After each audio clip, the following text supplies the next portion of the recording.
하나님 말씀 보시겠습니다. 하나님 말씀은 창세기 4장 16절에서 26절까지 말씀입니다. 창세기 4장 16절에서 26절까지 말씀입니다. 구약 6족 되는 하나님 말씀 있습니다.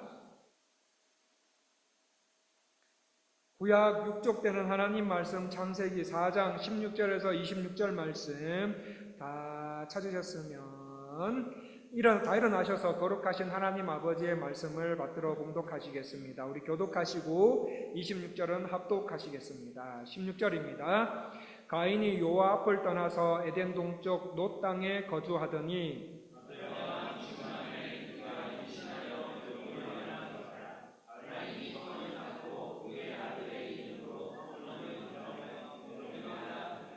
에녹이 이랏을 낳고 이랏은 무후야엘을 낳고 무후야엘은 무드사엘을 낳고 무드사엘은 라멕을 낳았더라.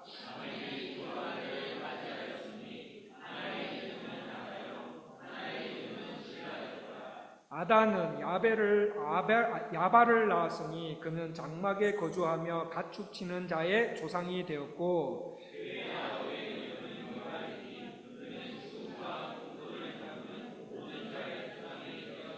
실라는 두발가인을 낳았으니 그는 구리와 새로 여러 가지 기구를 만드는 자요 두발가인의 누이는 나아마였더라.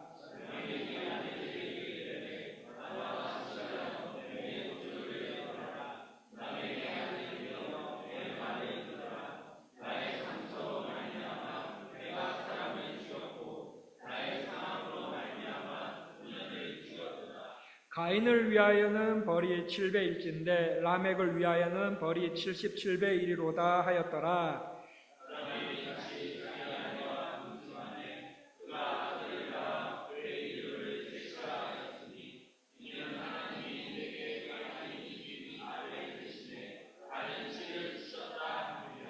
셋도 아들을 낳고 그의 이름을 에노스라 하였으며 그때에 사람들이 비로소 여호와의 이름을 불렀더라. 이는 주의 말씀입니다. 작석하십시오. 주보 있으신 분들께서는 뒤쪽에 있는 이달의 온가족 암송 말씀을 봐주시고 없으신 분들께서는 앞에 PPT를 봐주시겠습니다. 이달의 온가족 암송 말씀 말 그대로 온가족이 암송하셨으면 좋겠습니다. 자, 다 같이 읽기를 시작하겠습니다. 사도행전 1장 8절 말씀 오직 성령이 너희에게 임하시면 너희가 권능을 받고 예루살렘과 온 유대와 사마리아와 땅끝까지 이르러 내 증인이 되리라 하시니라. 아멘. 한 번만 더 읽어보겠습니다. 자, 한 번만 이달의 온가족 암송 말씀 다 같이 읽기를 시작하겠습니다. 사도행전 1장 8절 말씀 오직 성령이 너희에게 임하시면 너희가 권능을 받고 예루살렘과 온 유대와 사마리아와 땅끝까지 이르러 내 증인이 되리라 하시니라. 아멘. 이 괴테가 쓴 파우스트라는 작품이 있습니다. 제가 대학생 때 읽다가 중단한 책입니다. 중단한 책인데 오늘 본문을 읽으면서 생각나서 단어 안 읽었습니다. 솔직히 말씀드리면 단어 안 들리고 단어 안 읽고 인터넷에 보니까 줄거리가 있더라고요. 그래서 그 줄거리를 읽게 되었습니다. 다시 읽게 되었습니다. 그 작품에서 주인공 파우스트는 소위 한물간 학자이지요. 학자인데 그가 누렸던 학자로서의 인기를 되찾으려고 노력합니다. 하지만 아무리 노력해도 그게 회복이 되지 않습니다. 되찾아지지가 않습니다. 그러던 어느 날 멤피스토 펠레스라는 악마가 나타나서 그에게 와서 이렇게 말합니다. 파우스트, 내가 당신이 원하는 것을 다 들어주겠다. 그 대신에 당신의 영혼을 나에게 달라. 나에게 팔아라. 그렇게 말합니다. 그러자 파우스트는 허락을 합니다. 그 후 악마는 파우스트를 아주 유명하게 해주고 나이도 아주 젊게 만들어 주었습니다. 그래서 파우스트는 학자로서 인기도 되찾고 돈도 많이 벌어서 높은 명성과 지위를 누리면서 젊은 여자와 사랑도 나누게 됩니다. 물론 그 여자와 이 안 좋게 끝나게 되지만 말입니다. 파우스트는 악마에게 자신의 영혼을 팔 정도로 이 땅에서의 인기와 돈과 명성과 지위를 집착하며 가지며 살아가기를 원했던 사람이었습니다. 현대를 살아가는 사람들 중에는 자신이 높은 지위와 명예를 얻을 수만 있다면, 돈이 많이 벌 수만 있다면 영혼까지 팔려고 하는 사람들도 있습니다. 우리나라도 자기 양심과 영혼을 팔아서 성공하려고 했지만 자신들이 한 못된 짓들, 돈 문제로, 성 문제로 부정과 불법들이 드러나서 출세의 문턱에서 인생을 망쳐버리는 사람들도 볼 수가 있습니다. 이 교회 다니는 성도들 가운데서도 하나님 돈 많이 좀 벌게 해주세요, 하나님께 돈 많이 벌게 해달라고, 출세하게 해달라고 기도하는데 하나님께서는 그 기도는 잘 안 들어주시는 것 같습니다. 그 이유가 무엇입니까? 자신의 양심을 판 성공, 자신의 신앙과 영혼을 맞바꾼 출세는 자신의 인생을 갉아먹어서 심각한 손상을 입을 수가 있기 때문입니다. 이 병원에서는 환자가 나쁜 병균에 감염되지 않도록 굉장히 의사들과 간호사들이 신경을 씁니다. 요리하는 사람들은 음식이 부패되지 않도록 아주 많이 신경을 씁니다. 먼 옛날에 항생제가 없었던 그 시절에 다리에 나쁜 세균이 감염되어서 이제 다리가 썩게 들어가면 어떻게 했습니까? 그냥 톱으로 썰어버리는 시절도 있었습니다. 큰 톱으로 잘라버리는 경우도 있었습니다. 너무 고통스럽죠. 너무 고통스럽고 아프지만 썩어 들어가는 다리를 잘라내야 그 사람은 살 수가 있습니다. 세상에 나가보면 우리 눈에 참 좋아 보이는 것들이 많이 있습니다. 그렇습니까? 그런데 그 좋아 보이는 것들을 자세히 들여다보면은 죄에 감염된 것들이 너무너무 많이 있습니다. 그 죄에 감염된 것들이 우리를 빨리 성공하게 하고 더 많은 돈을 가져다 준다 해서 덥석 그것을 잡으면 어떻게 됩니까? 우리도 그 죄에 오염이 되어서 점점 우리의 영혼이 썩어 들어가기 시작하고 결국은 죽음에 이를 수도 있습니다. 그렇기 때문에 하나님은 우리에게 빨리 성공하고 빨리 유명해지게 하고 빨리 부자 되게 하지 않으시고 신앙으로 자기 자신을 지켜서 생명의 삶을 살도록 우리를 붙들어 두고 계시는 것이지요. 성도님들, 우리가 사는 사회는 참 바쁩니다. 바쁘시지요. 일주일 내내 보시면 얼마나 바쁘신지 모릅니다. 이렇게 바쁘고 분주하고 치열하게 서로 경쟁하며 살아가는 깨레따로 사회 속에서 여러분들은 어떤 삶의 목적과 방향을 가지고 살아가고 계십니까?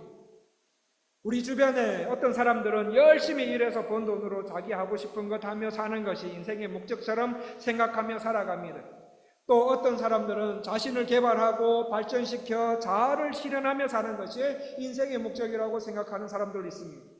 그래서 그런 사람들은 많이 공부합니다. 많은 공부와 삶의 경험을 통해서 인생의 지평들을 넓혀가며 살아가고 있습니다. 그렇다면 여러분은 무엇에 관심을 가지고 이 땅을 살아가고 계십니까? 오늘 저와 성도님들의 아버지 하나님께서는 이 치열한 경쟁 사회에서 살고 있는 가인과 라멕과 셋의 삶을 통해서 우리가 어떻게 살아야지 바른 삶을 살아가고 있는지 말씀해 주고 계십니다. 자, 본문을 보시면은 먼저 가인이 나옵니다. 가인. 여러분, 가인은 어떤 사람입니까? 16절 말씀을 제가 읽어드리고 17절 말씀을 다 같이 읽어보겠습니다. 16절 말씀입니다. 가인이 여호와 앞을 떠나서 에덴 동쪽 놋 땅에 거주하더니 17절 시작. 아내와 동침하며 그가 임신하여 에녹을 낳은지라. 가인이 성을 쌓고 그의 아들의 이름으로 성을 이름하여 에녹이라 하니라. 16절 말씀을 보시겠습니다. 16절 말씀을 보시면 가인은 한마디로 그의 삶이 어떤 삶이라고 말합니까? 하나님 앞을 떠난 삶을 살아간 사람입니다. 창세기 4장 앞부분에 보시면 가인은 자신의 제사를 받지 않으시는 하나님과 동생을 미워하면서 살인죄를 범하게 됩니다. 살인죄를 범합니다. 그 죄를 범했음에도 불구하고 하나님께서는 어떻게 하십니까? 가인에게 회개할 수 있는 충분한 기회를 주셨습니다. 그리고 가는 곳마다 가인의 생명을 보존할 수 있는 표도 주셨습니다. 그런데도 가인은 회개하지 않고 완악한 마음을 풀지 않은 채 하나님을 떠나 살게 됩니다. 하나님께서 회개할 기회를 주실 때 회개하고 하나님께 돌아가면 되는데 그렇게 하지 않고 계속 가인이 하나님을 떠나 살게 되어야 됩니다. 하나님을 떠나 살게 된 곳이 어디라고 말합니까? 노치입니다. 노치라는 땅입니다. 노치라는 뜻은 뭐냐 하면 유리하다, 방황하다 이런 뜻입니다. 가인이 여호와 앞을 떠나 노 땅에 와서 살면 그래도 그러면 정신 차리고 하나님 앞에 돌아와서 잘 살면 되는데 어떤 삶을 살았다고 합니까? 그곳에서 유리하며 방황하는 삶을 삽니다. 그 무언가를 추구하며 삽니다. 가인은 그 무언가를 추구하며 살지만 외로움과 끝없는 갈망 때문에 방황하고 허비하는 삶을 살게 됩니다. 가인이 놋에 거주하면서 한 일이 뭡니까? 그렇다면 성을 쌓는 일입니다. 오늘 우리 본문에 보시면 성을 쌓다 이렇게 나오지만 그냥 성을 쌓는 것이 아니라 만족과 안식과 쉼이 없는 상태에서 성을 계속 쌓기만 한 거예요. 오늘도 쌓고 내일도 쌓고 뭐 없이요? 만족과 기쁨과 안식이 없는 채로 그냥 오늘도 쌓고 내일도 쌓고 그렇게 쌓고 있는 겁니다. 어떤 면에서 열심히 사는 사람 같아 보입니다. 열심히 사는 사람 같아 보이는데 계속 뭔가를 하고만 있지 인생의 참된 만족과 성취와 감사와 기쁨이 그 속에는 없어요. 현저하게 없는 삶을 살아가는 사람이 누구냐? 가인의 삶이었다라는 거예요. 그렇다면 여러분은 어떻게 살아가고 계십니까? 열심히 뭔가를 추구하며 살지만 만족도 안식도 없이 어제 했던 일 오늘 하고 오늘 했던 일 내일 하며 살기만 하지는 않습니까?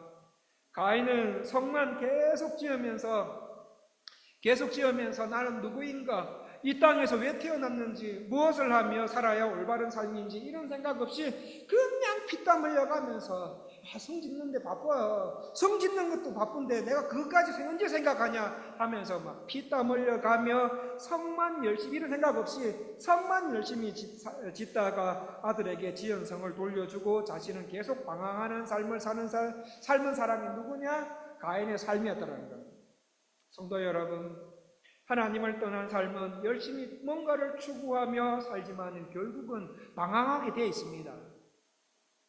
방황하게 유리하는 삶을 살게 되어 있다. 그것 꼭 좀 기억해 주셨으면 좋겠습니다. 본문에는 두 번째 누가 나옵니까? 라멕이 나오고 있습니다. 자, 19절 말씀을 제가 읽어드리겠습니다.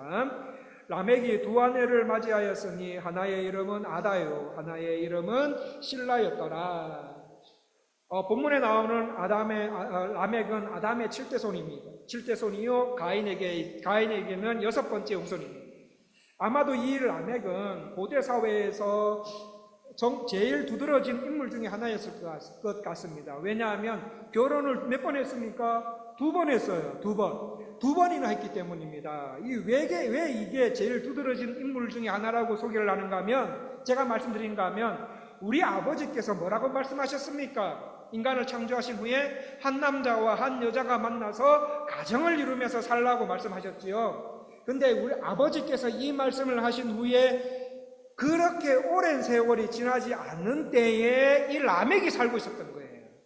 그러니까 무슨 말씀인가 하면 아버지 하나님께서 말씀하신 대로 그 시대의 사람들이 다 한 남자와 한 여자를 만나서 결혼하는 그 시대에 라멕은 아내를 2명이나 맞이함으로 당시 하나님께서 세우신 결혼의 원칙을 정면으로 깨버린 사람입니다.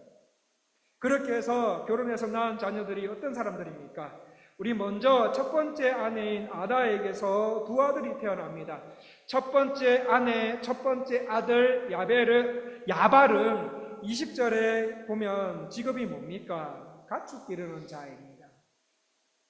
가축을 길렀습니다. 그것도 그냥 집에서 소나 양 같은 거 가축 1마리, 2마리 정도를 기르는 것이 아니라 대규모 목축 사업을 한 거예요.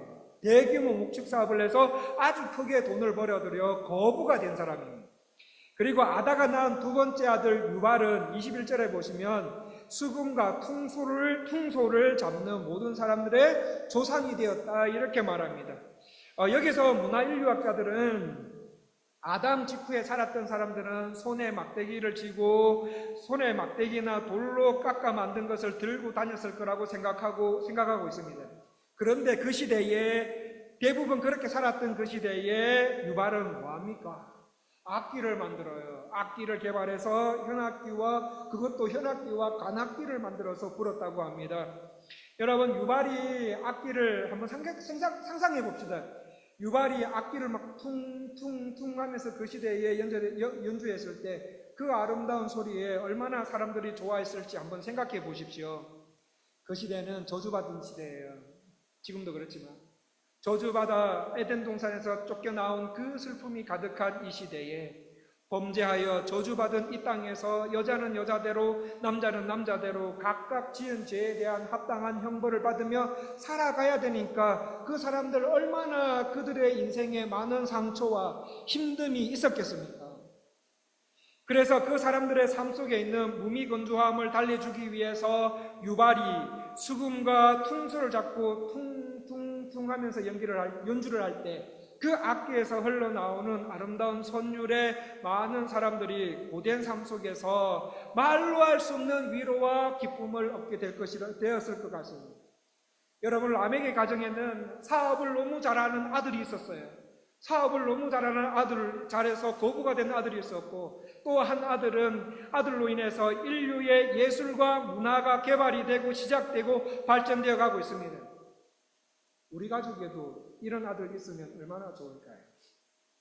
둘 중에 한 명이라도 그래 있었으면 그 아들 덕도 많이 볼 건데 말입니다. 첫 번째 부인인 아다에 이어서 두 번째 부인인 실라에게서 태어난 라멕의 세 번째 아들 두발가인이 있습니다. 여러분, 22절에 보시면 실라는 두발가인을 낳았으니 그는 구리와 쇠로 여러 가지 기구를 만드는 자요라고 나옵니다. 그리고 두발가인의 누이는 나아마였더라 이렇게 말합니다.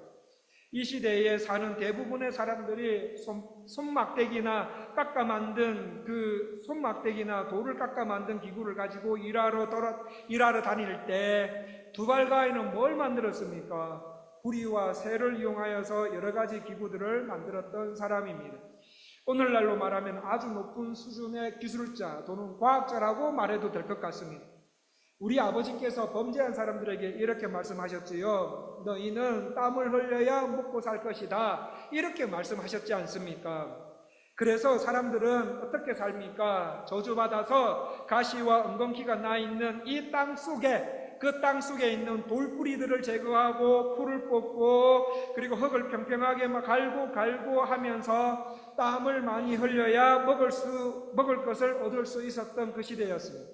그런데 두발가인은 어떻게 합니까? 그 기술과 기계와 문명의 조상이 되어 발전시키면서 그렇게 땀 흘리며 인생을 살아가야 할 사람들의 수고와 불편함을 많이 들어주는, 가볍게 해주는 사람이 됩니다. 성도 여러분, 기술과 문명의 발전이 오늘날을 살아가는 우리에게도 얼마나 많이 편리하게 해줍니까? 그지요? 그 다음에 22절 끝에 보면 이 실라의 자녀 중 두발가인의 누이 나아마라는 사람이 등장합니다. 성경에 보니까 나아마라는 사람이 뭘 했는지 어떤 사람인지 잘 안 나오더라고요. 그런데 잘 안 나오는데 굉장히 예뻤다 이렇게 나옵니다. 주석책이 굉장히 예뻤다. 오늘날 미스тер에 떨어진 아니면 멕시코에서 미인대회를 하면 꼭 입상할 정도로 아주 예뻤음을 주석책을 통해서 추론해 볼 수 있습니다. 성도님들, 지금까지 설명드린 라멕의 가족들을 한번 보십시오. 라멕은 아내를 2명이나 맞이할 정도로 아주 유력하고 그 지역에서 부유한 사람이었습니다. 그리고 자녀들 가운데는 수학 능력이 너무 좋아서 사업할 때마다 성공하는 거예요. 사업할 때마다 막 성공하고 그렇게 되는, 수학 능력이 너무 좋은 거예요. 그래서 막대한 돈을 벌어들이기 위해서 들어서 거부가 된 아들이 라멕의 아들 중에 있었고요. 그 다음에 인류 역사에 있어서 각종 문화와 예술의 조상이라고 말할 정도로 문화와 예술 분야를 개발하고 발전시키는 아들도 있습니다. 그 아들 가운데 또 한 아들은 과학과 기술과 문명의 조상이 됩니다. 여러분, 과학과 기술과 문명을 발전시켜서 땀을 흘리며 수고해야 하는 사람들의 수고와 고생을 가볍게 해주며 널리 인간을 이롭게 해주는 사람입니다. 그리고 아주 예쁜 딸이 있습니다. 아주 예쁜 딸이 있는 가족 어떻습니까? 나도 이런 가정에서 살고 싶지 않습니까? 나도 이런 부모가 되고 싶고 이런 자녀들이 나와줬으면 하는 바람이지 않습니까? 물론 일부 다처제는 아니지만 남편이 부자입니다. 남편이 엄청나게 부자예요. 그리고 그 지역의 유지입니다. 자녀들이, 그런데 자녀들도 사업에 성공해서 거부가 된 아들들이 있고, 문화, 예술, 과학, 세상 등 세상 문명을 개발하고 발전시키고 있는 아들들도 있고, 너무 예쁜 딸이 있는 집안. 한 번쯤은 나도 저런 가정에서 들어가서 살고 싶다라고 생각해 봄직할 것 같습니다. 그런데 여러분, 본문을 잘 보십시오. 우리가 살아가는 세상, 그 세상이 높이 평가하는 가치들이 전부 다 어디서 나옵니까? 가인의 후손들에서 나옵니다. 가인의 후손들에서. 안 그렇습니까? 그렇다면 우리 성도들은 가인의 후손들에서 나왔다고 해가지고 그러면 하지 말자, 가인이 후손이 만들어 놓은 그 문명 안에서 살지 말자, 쓰지 말자, 이렇게 할 수 있습니까? 아닙니다. 가인의 후손들에서 나오고 개발시킨 기술, 문명, 예술, 문화 등 그 많은 것들이 우리 삶의 안락함과 편리함과 부유함을 가져다주는 도구들로 사용되고 있습니다. 하지만 창세기 4장, 5장, 6장으로 가면 갈수록 가인의 후손으로 시작된 이 세상 문명과 문화와 기술들이 주는 혜택을 사람들이 받아가면서 살아가는데, 그 사람들이 어떻게 됩니까? 더 타락해요. 더 많은 죄를 지어요. 인간의 힘든 삶의 편리함과 부유함을 자꾸 가져다 주는데도 사람들은 더 많이 죄에 빠지고요, 더 타락하게 됩니다. 문명과 기술이 발전함에 따라서 사람들은 더 자기중심적으로 변하고 더 자기 만족적인 삶을 추구하는 동시에 하나님과 관계없는 인생으로 역사가 흘러가더라는 거예요. 오늘날 우리가 살아가고 있는 현대사회도 마찬가지인 것 같습니다. 세상의 문명과 문화와 기술이 발전되면 발전될수록 우리의 삶이 더 풍성해지고 하나님을 위한 선한 목적으로 쓰여지면 되는데, 좋은데 희한하게도 반대로 흘러가는 경우들이 더 많더라는 거예요.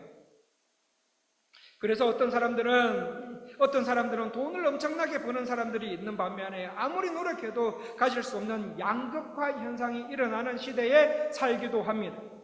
또 문화와 과학과 기술이 발전하면 할수록 우리의 삶의 편리와 즐거움은 가져다 줄 수 있지만 절대로 인간의 죄를 다루지 못하더라. 죄를 못 다룹니다. 죽음을 해결하고 영생으로 가는 길을 가게 해주지는 못하더라, 이 말입니다. 우리 삶에 아무리 과학과 기술이 발전하고 예술이 풍성하게 발전해도 우리의 삶에 전혀 채워지지 않는 공허한 성공들이 반복된다는 것을 사람들은 느끼며 살아가기 시작합니다. 이렇게 말씀드리면, 목사님, 그래도 이 세상이 우리에게 얼마나 많은 것을 주는데, 편리함을 주는데요, 어떻게 그렇게 단호하게 말할 수가 있습니까? 라고 물어보시는 성도님들이 계시다면, 라멕의 삶과 삶의 방식을 보시면 알 수 있습니다. 여러분, 라멕의 인생이 어떠했는가를 노래 형식으로 고백해 놓은 것이 있는데 바로 23절과 24절 말씀입니다. 우리 다 같이 한번 읽어볼까요? 23절, 24절 말씀 다 같이 읽기를 시작하겠습니다. 라멕이 아내들에게 이르되, 야다와 실라여 내 목소리를 들어라. 라멕의 아들들이여 내 말을 들어라. 나의 상처로 말미암아 내가 사람을 죽였고 나의 상함으로 말미암아 소년을 죽였도다. 가인을 위하여는 벌이 7배일진데 라멕을 위하여는 벌이 77배이로다 하였도다. 23절과 24절 말씀을 잘 보십시오. 라멕이 어떤 방식으로 살았습니까? 나 괴롭히면 너 죽어, 이런 방식이었어요. 나 괴롭히면 너 죽어, 이런 방식으로 살았다라는 말씀입니다. 23절에 보시면 라멕이 사람을 죽였다고 합니다. 왜 죽였습니까? 그 사람이 나에게 상처를 줬기 때문이에요. 그 사람이 나에게 상처를 줬기 때문에. 그래서 라멕이 두 아내를 불러놓고 이렇게 말하지 않습니까? 아내들아, 그 젊고 용감하고 칼싸움 잘하는 걔 있었잖아. 걔가 어느 날 나한테 상처 줬잖아. 내가 그때 그 사람에게 얼마나 큰 상처를 받아서 괴로워했는지 아내들도, 여보들도 잘 아시지요? 여보들이라니까 좀 그렇네. 기억하시지요? 그래서 나를 상처 준 그 사람을 죽인 것 여보들도 봤잖아요. 하면서 자랑스럽게 자기의 능력을, 그런 식의 능력을 노래하고 있습니다. 라멕의 삶의 방식은 나 괴롭히면 너 죽어 였어요. 풍요로운 가정을 만들고 자녀들에게 기술과 문화와 예술과 문명과 기술을 발전시키는 가족들로 만든 라멕의 삶의 방식이 뭐냐? 나한테 상처 줬어? 나 너 용서 안 해. 나에게 상처 준 만큼 너도 괴로워해야 돼. 이 방식이었다는 거예요. 그런 방식으로 라멕은 그가 사는 지역에 유지가 될 수 있었고 부자가 될 수 있었던 거예요. 그런 방식으로 자녀들을 키워 인류 문명의 조상들이 되게 했습니다. 누구든지 나한테 덤비면 나에게 상처 준 것의 77배의 결과가 너에게 갈 거야. 이게 라멕과 가족들의 삶의 방식이었다는 거예요. 그런데 우리 구주 예수 그리스도 예수님은 저와 여러분들에게 어떻게 살라고 하십니까? 70번씩 7번, 70번씩 7번 용서해 주라고 말씀하십니다. 성도님들, 세상이 이렇게 다 성공하고 다 높은 자리를 위해 한 발이라도 앞서려고 하는 이 이유 중에 하나는 어느 정도 힘을 가져서, 내가 어느 정도 힘을 가져서 가정과 자신의 삶의 터전을 지키고 보호하고 필요하다면 누구든지 나를 함부로 대하지 못하도록 만들고 싶은 죄된 본성들을 다 가지고 생활하려고 하기 때문입니다. 그래서 어느 정도 힘을 가지고 네가 나한테 해코지했어? 너 나한테 상처 줬지? 그러면 너의 생명이 위태로울 만큼 충격을 받게 될 거야. 여러분, 그런 방식으로 살아가는 사람들에게 누가 대들겠습니까?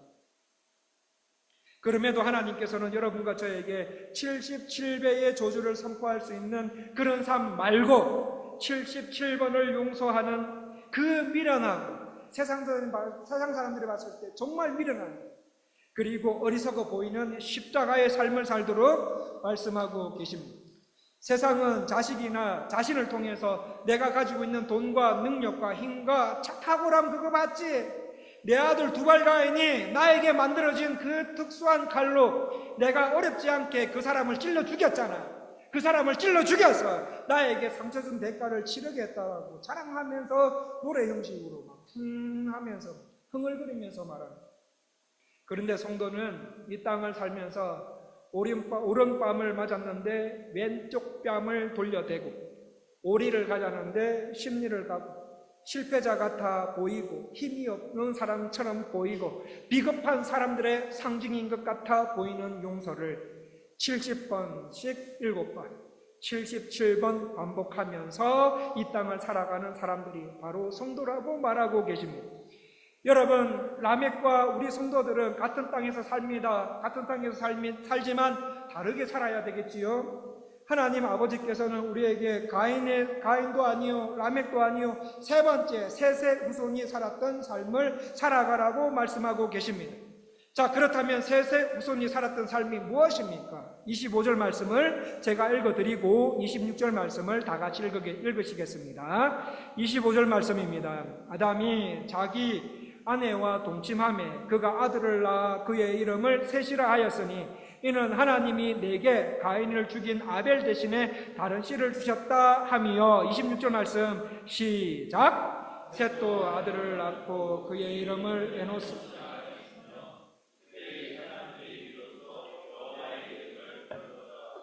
가인이 아벨을 죽였을 때 하나님은 아벨이 죽은 상태로 그 자리에 놔두시지 않고 그 상태로 두지 않으시고 셋을 주십니다.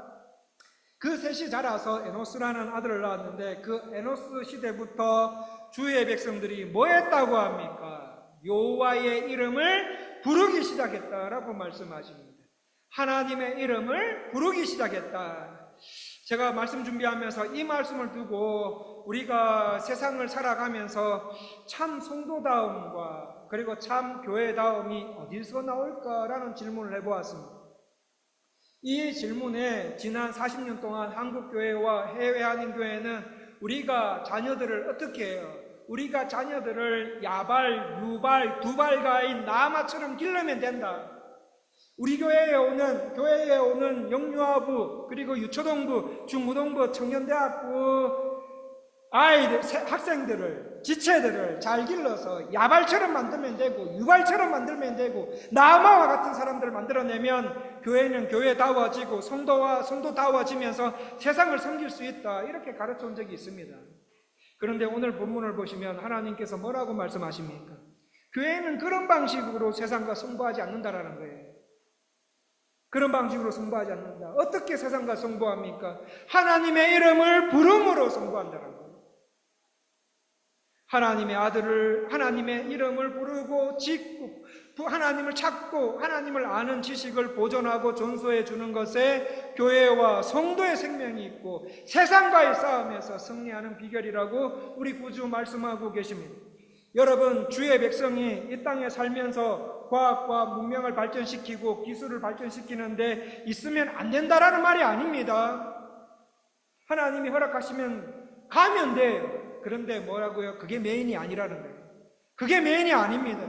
다니엘과 같이 세계 제국의 심장부에 살면서 그들이 주는 최고의 문명과 기술과 그 기술의 혜택을 받으면서도 그 문명이 주는 그 문명의 마음을 다 빼앗기는 것이 아니라 하루 3번씩 하나님께 기도함으로 하나님을 부름으로 하나님의 백성다운 정체성을 유지하며 살아가는 것이 우선순위다. 그렇게 세상을 발전시키고 사람들의 삶을 기쁘게 하고 편리하게 하고 가볍게 하고 수고를 들어주고 위로하는 이 세상에 하나님의 백성들이 했던 것이 뭐냐? 거기에 마음 다 빼앗기지, 거기에 다 마음 빼앗기고 사는 것이 아니라 하나님의 이름을 부르는 것입니다. 하나님을 예배하는, 하나님께 기도하는, 하나님을 간절히 찾는 것입니다. 성도들은 이 땅을 살면서 어떤 일을 하든지 간에 사람이 겪는 모든 질고와 고통의 뿌리에 하나님을 떠난 것들로부터 온 것인 줄 알고 하나님을 찾고 하나님을 만나야 하고 하나님이 주시는 위로와 자비와 긍휼을 알 때만 하나님께서 우리를 만드신 형상대로 회복이 되어 가더라. 성도 여러분들께서 있는 삶의 자리에서 일의 문제를 가지고 정말 하나님을 찾고 하나님을 의지하고 하나님을 부르고 하나님을 드러내고 하나님을 높이고 다 보고 계시는 하나님을 경외하며 하나님 앞에 살아가야만 된다. 그렇게 살아가야지 진짜 하나님의 자녀답게 살아진다는 것을 여러분의 말과 행실과 여러분의 기도와 예배를 통하여 입증하며 살아가는 사람들이 누구다? 성도들이다. 그러므로 우리 성도님들은 이렇게 문명과 문화와 예술이 개발되고 발전되어 있지만 더 이기적으로, 더 자기중심적으로 변화되어 가는 이 세상을 살면서 무엇을 하든지 간에 하나님 앞에 살아가야지만, 하나님의 이름을 부르며 살아가야지만 인생이 사라진다는 것을 분명하게 붙들고 주를 의지하고 주를 찾는 삶 살아가셔야 된다, 이 말입니다. 제가 요즘에 제일 좋아하는 구절이 있습니다. 로마서 10장입니다. 로마서 10장에 보시면 누구든지 주의 이름을 부르는 자는 구원을 얻으리라. 누구든지 주의 이름을 부르는 자는 구원을 얻으리라. 그리고 부끄러움을 당하지 아니하리라. 자식을 세상 문명에 맞춰서 꼬대나게 길러야 된다고 하는 이 사회에 누구든지 주의 이름을 부르는 자는 결코 수치와 부끄러움을 당하지 않는 삶이 뭔지를 아는 사람들이 바로 이 땅을 살아가는 성도들이다, 이 말씀입니다. 성도 여러분, 그렇다면 우리는 어떻게 세상을 살아가고 계십니까? 성도가 어떻게 살아야지 올바르게 이 땅을 살아가는 것입니까?